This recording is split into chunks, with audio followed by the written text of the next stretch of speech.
अब आते हैं Indian society. Silent feature of Indian society.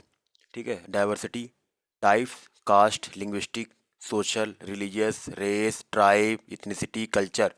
Challenges post by diversity, unity, pluralism, unity in diversity, equality and exclusion, family system, examples of above. ठीक है, अब आते हैं role of women's organisation. Women's organisation empowerment through action. 19th century social social reform movement and early women's organization, agrarian struggle and revolt, participation in the freedom struggle, women's organization post 1947। ठीक है, resurgence of women's movement in 70s। पहला है emergence of new organisation, दूसरा है approaches and issues, तीसरा है फिर है contemporary women issues and organisation response, women organisation and self help groups, challenges face by the women's organisation. ठीक है,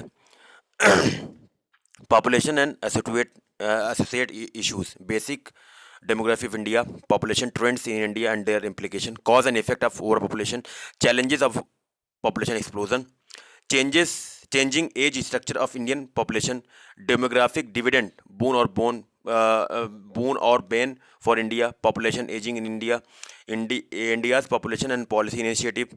ठीक है, poverty and development issues, concept of development poverty, types of poverty, measurement of poverty, poverty line, causes of poverty, poverty as a social problem, poverty as a socio-economic spread of poverty।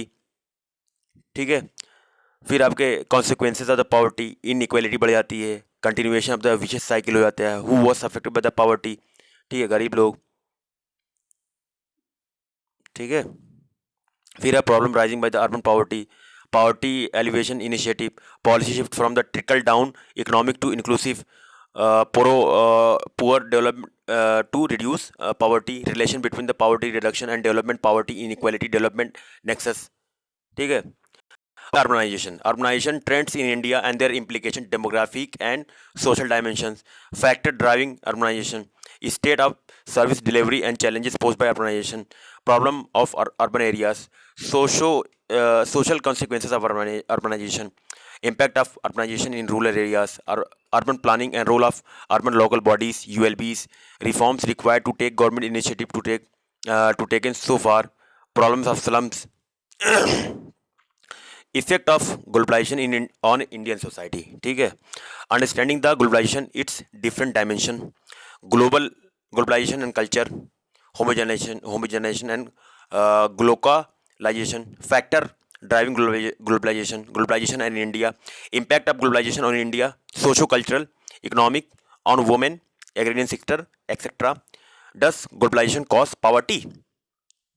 ठीक है, अब आते हैं social empowerment, which are socially disadvantaged group, dimension of the social empowerment, government initiative to aid social empowerment, communalism its characteristic, इसकी पहचान, communalism in India in the past, communalism in the contemporary India, consequences of communalism, measure and control of and eradication of the communalism, causes of communalism, secularism as antidote to the communalism।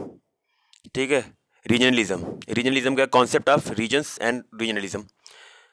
दूसरा क्या है, different form of regionalism in India, causes of regionalism, concept of sons of the soil, consequences of the regionalism, federalism and regionalism, role of regional parties, measure to contain regionalism in international sphere, secularism, concept of secularism, Indian model of secularism in India, nature and practice of the secularism in India, uniform civil code, challenges faced by the secularism in India, measure to make in India truly secular, measure to make India truly, मतलब not make in India। ठीक है, बस यही है।